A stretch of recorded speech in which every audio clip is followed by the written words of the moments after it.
Once upon a time, in the mighty city of Babylon, there lived a young and arrogant king named Belshazzar.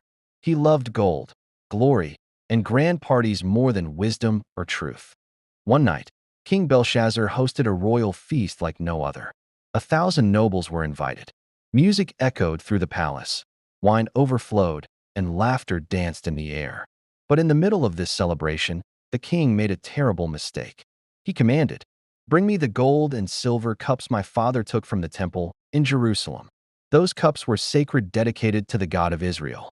Yet, the king poured wine into them, mocking holiness, and toasted the gods of gold, silver, wood, and stone. The people laughed, but heaven did not. Suddenly, a strange light lit up the room. Then a hand appeared, not a body, just a hand. It floated near the wall and began to write, Emione, Emione, Tekel, Parson. The music stopped. The laughter died. Belshazzar's face turned pale. His knees knocked together. Terror seized the room.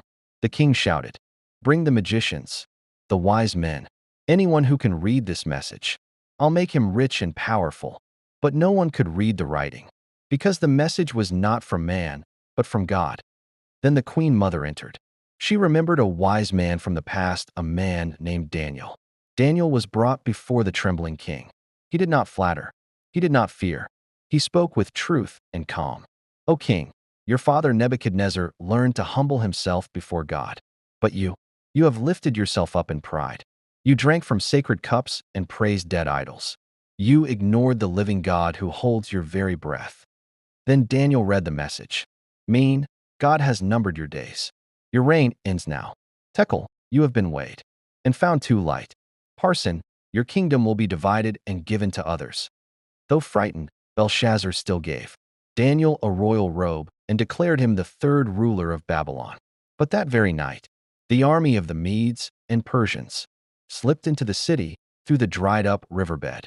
They took the city without a fight, and King Belshazzar was slain, just as God had written on the wall. Moral of the story: you can drink from golden cups, but you cannot deceive the God of heaven. When pride fills a palace, justice will soon fill its halls.